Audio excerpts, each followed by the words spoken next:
Bonjour à vous, chers choisis de Jésus. Comme vous pouvez le constater, je suis bien entouré ce matin.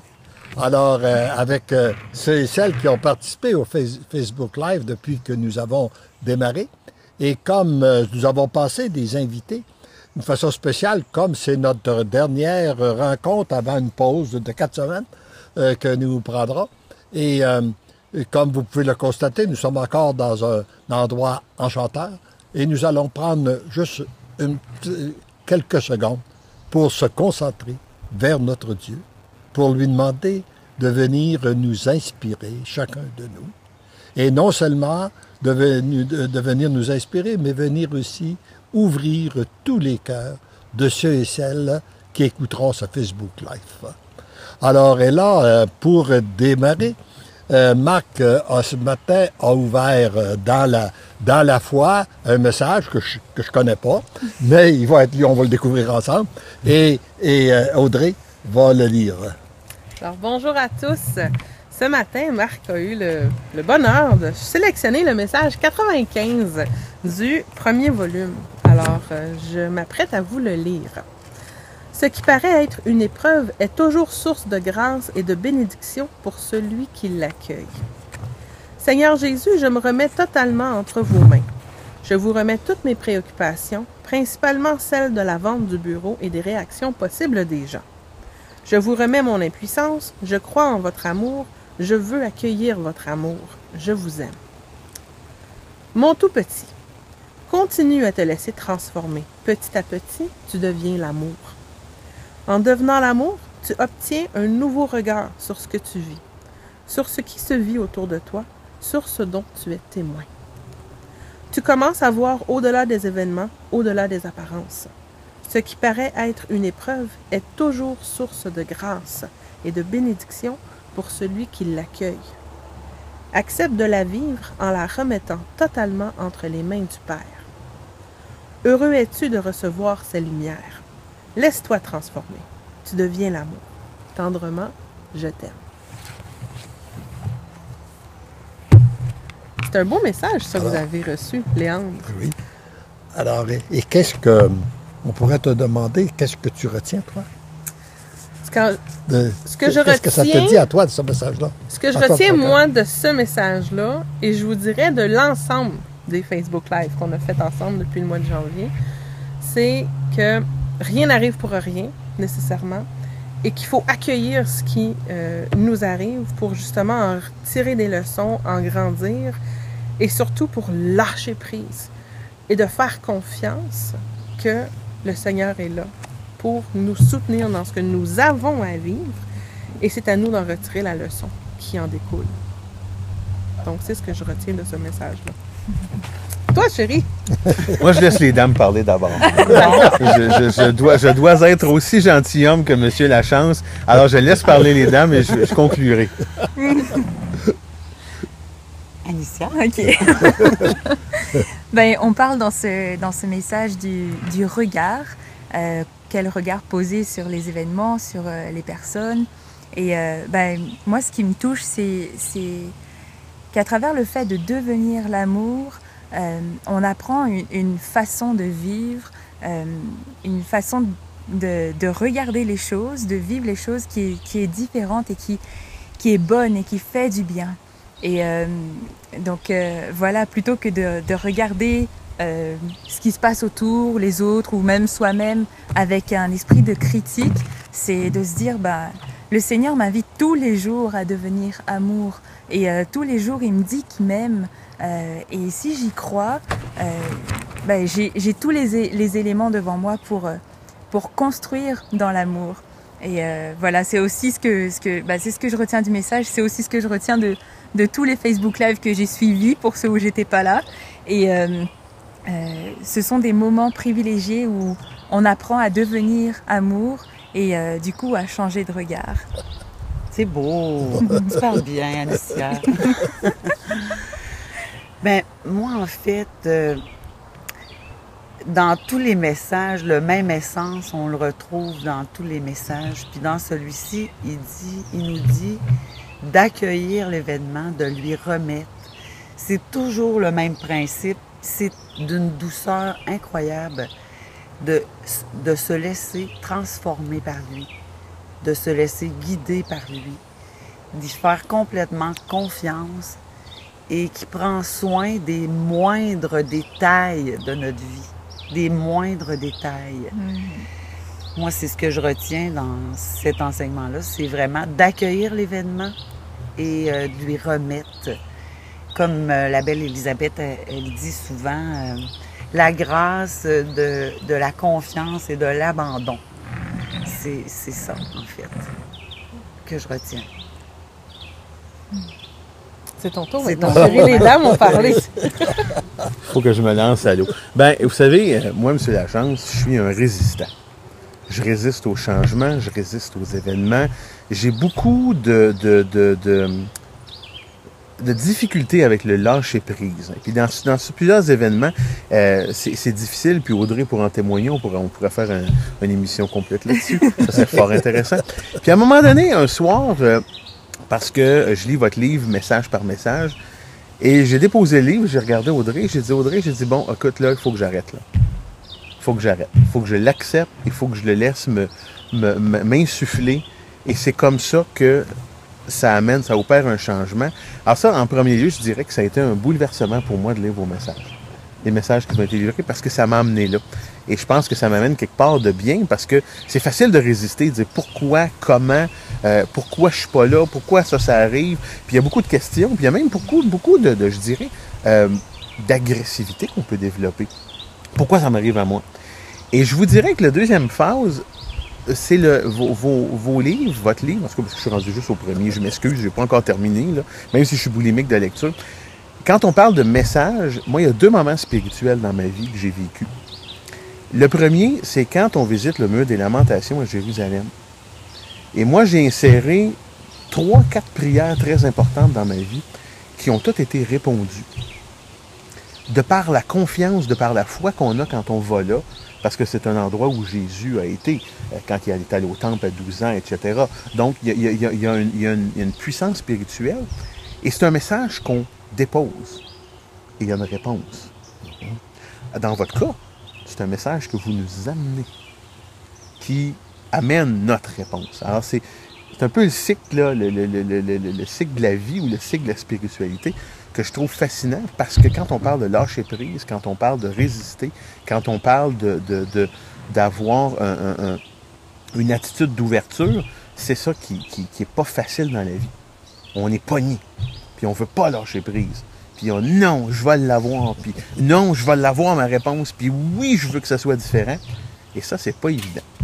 Alors, ça m'a apporté quelque chose, puis je vais vous avouer que je vais profiter des prochaines semaines pour continuer de l'approfondir. Tu vas avoir des vacances pour ça? Ah, vous voyez, je prends des notes. Moi, je prends des notes partout. Je mets des post-it. Bref, c'est un beau document de travail. Ouais. On a Kevin qu'on ne voit pas souvent avec nous, là, qu'on a parce que c'est toujours lui qui est à la caméra. Fait que là, Il m'a volé le dessert. C'est la cerise. Ça va être la petite cerise là, sur le gros soldé. Une belle cerise, Ben bonjour, moi j'ai aussi, le message vient aussi me rejoindre. Je dirais, tout le monde, on peut partager, je dirais, les aspects de ce que la spiritualité des Choisis Jésus vient faire dans notre cœur. Mais j'amènerais beaucoup un espèce de détachement, un détachement de soi, mais pas juste un détachement, je verrais ça, faut le dire avec des mots, hein. Fait qu'on parle de détachement, mais c'est beaucoup plus l'amour qui vient prendre beaucoup plus de place, qui vient m'aider en fait à voir le monde, à voir les choses d'une autre façon, puis à comprendre aussi ma vie, puis ma relation avec Dieu d'une autre façon. Et donc, ça m'amène à faire des détachements, mais l'amour vient prendre cet espace-là. Fait que je bénis le Seigneur pour, je dirais, cette invitation-là qu'il nous fait toujours d'entrer, hein, d'entrer plus profondément dans son amour, et puis de ne cesser de nous dire, parce que l'amour t'aime, tu deviens l'amour. Hein. C'est une phrase qui est tellement merveilleuse, et puis qui, en même temps, nous déstabilise parce que on n'a pas besoin d'aimer en premier. Hein. C'est le Seigneur qui nous aime en premier. C'est beau. Alors, en réécoutant ces messages-là. D'ailleurs, moi, il y a quelque chose que ça produit chez moi, c'est que j'étais inspiré des écrire. Comme ce message-là, je l'ai écrit le 11 mai 1997. Ça fait tout de même quelques années. 20 ans. Je l'ai relu maintes et maintes fois et j'ai toujours l'impression de le découvrir. En l'écoutant, j'ai l'impression de le découvrir et ça fait ça aussi régulièrement. Et je sais que ces messages-là produisent la même chose chez une multitude de lecteurs et lectrices qui s'en nourrissent. Maintenant, quand on parle de la question d'abandon, tout ça, que je pense que Kevin a bien résumé tout à l'heure, la dimension d'amour, parce que fondamentalement, c'est que nous sommes des êtres créés pour l'amour, créés par Dieu, et notre Dieu est amour. Et lorsqu'on entre, plus on entre dans notre relation avec notre Dieu, plus on bénéficie de son amour, et plus la transformation se fait. Et il y a une grande transformation qui doit se faire, qui est celle de, justement, je dirais, de lâcher prise. Moi, je pense qu'il y a une grande partie de nos souffrances qui sont occasionnées parce que, à cause de notre volonté. Je veux ça, ça doit se passer de même, puis si ça se passe pas de même, ça va aller mal, et puis etc., etc. Notre tête de cochon. comme disent certaines personnes. Oui, Bon, voilà. notre tête dure. Alors que si on est là pour accomplir la volonté de Dieu, fondamentalement. Et d'autre part, c'est tellement fatigant de vouloir contrôler tout ce qu'on ne peut pas contrôler dans la vie. Alors que c'est si reposant de le laisser agir, se laisser transformer. Et moi, je regarde, ça a été la plus belle expérience que j'ai vécue. Je pourrais vous raconter plusieurs belles expériences, là. On va me limiter. On va s'en garder pour le mois d'août. On va se limiter juste à quelques-unes. Mais je pense, par exemple, que quand mon premier voyage en Europe, j'ai fait 30 voyages de mission, puis je suis allé toujours avec cette notion-là parce qu'il m'a demandé d'y aller n'ayant pas d'attente, pas d'exigence. Ça a été pour moi la plus belle grâce qu'il m'a donnée. Puis c'est ce que j'essaie de vivre continuellement aujourd'hui, à chaque jour, à chaque événement, de ne plus avoir d'attente, de me laisser transformer. Et d'autre part, ici, on parle d'épreuves dans le livre. La plus belle, une confirmation que j'ai eue aussi lors de mon premier voyage, qui m'a beaucoup marqué, c'est celle des 2 veuves. Après une conférence, j'avais parlé des principes de l'abandon, de la confiance, de l'accueil. Il y a une dame qui vient me voir écrasée par le poids de la souffrance. Puis elle me dit, priez pour moi parce que je souffre, je souffre, je souffre. Et effectivement, on voyait qu'il y avait une grande souffrance. Puis elle me dit, ça fait 6 ans et demi que mon mari est mort. Puis depuis ce temps-là, là, elle me donne une série de malheurs. Maintenant, ce sont mes enfants qui ne veulent plus me voir. Je lui ai demandé, moi, j'aime mieux utiliser le mot accueillir qu'accepter, mais là, je trouvais le mot accueillir trop fort. J'ai dit, avez-vous accepté la mort de votre mari? Elle m'a crié, c'est pas acceptable. Bon, alors, on va demander à Dieu de venir pacifier votre cœur, puis on va lui demander la grâce de pouvoir accepter la situation qui est la vôtre. Je ne vais pas oser encore dire accueillir, accepter la situation qui est la vôtre, en commençant par la mort de votre mari. Mais, 2 soirs plus tard, le Seigneur m'a donné un autre enseignement où je donne une conférence, puis il y avait une dame qui était rayonnante. Là, vous en voyez des femmes autour de moi qui sont rayonnantes, là. Mais là, elle a tranché à travers les autres. Tellement qu'elle avait attiré mon attention, tout le temps, je la voyais rayonnante. Et elle vient me dire après, ça fait 6 mois, je veux vous dire que ce que vous enseignez, je le vis. Ça fait 6 mois que mon mari est mort. Puis nous étions très près l'un de l'autre. Et puis il est encore jeune, au début de la soixantaine. Et quand c'est arrivé, j'ai dit, merci Seigneur pour le bon mari que tu m'as donné. Pour les années de bonheur que nous avons eues ensemble. J'aurais aimé qu'elle se continue, mais toi, tu en as décidé autrement, que ta volonté soit faite. Puis elle dit là, je suis envahi d'une paix que je ne sais pas d'où elle vient. J'ai une grande paix depuis ce temps-là à l'intérieur de moi. Et j'ai même une joie qui m'inquiète. Parce que j'ai peur que les gens me voyant vivre pensent que je suis heureuse que mon mari soit mort. Voyez-vous, pour moi, c'était la confirmation. Parce que souvent, le Seigneur m'a donné des enseignements par l'Écriture, mais il me les a confirmés à travers les personnes. Et pour moi, ce fut tellement une belle confirmation de voir qu'une souffrance le même genre de souffrance, non accueillie, est encore plus présente 6 ans et demi après, et accueillie, elle s'est transformée en grâce et en bénédiction. C'est quelque chose. Alors, bon, est-ce qu'on a d'autres choses qu'on aimerait ajouter? Tout simplement, dans le fond, remercier tous les gens qui nous ont suivis depuis le début de notre aventure. Donc, je pense entre autres, excusez-moi, je sors mon téléphone, mais je voulais saluer Agnès, Yoletta et Justine, entre autres, qui ont pris le temps de nous écrire des commentaires. Et je sais que vous êtes nombreux à nous suivre également. Puis on tenait vraiment à vous remercier et on espère que les Facebook Live qu'on a fait vous ont permis de cheminer vous-même dans votre propre spiritualité et qu'on a réussi à vous donner peut-être des pistes à explorer dans ce que vous pouvez vivre au quotidien avec vos proches, etc. Et on voulait tout simplement vous dire que, bon, là, ça va être la pause estivale. On va prendre une petite pause, mais nous allons être de retour dès mardi, le 15 août, à 9h30, encore une fois. Donc, nous ouvrons... À l'heure du Québec. À l'heure du Québec, c'est vrai, à l'heure du Québec, excusez-nous. Alors, entre-temps... heure normale de l'Est. Heure avancée de l'Est. Ben voilà. On ne commencera pas à mélanger. On va faire un débat, là. OK, non. Fuseau horaire. Qu'est-ce que vous pourriez faire pendant cette pause estivale-là? Pourquoi ne pas aller télécharger les volumes de Monsieur Lachance, entre autres, et commencer à vous imprégner des messages qui lui ont été transmis de cette façon-là?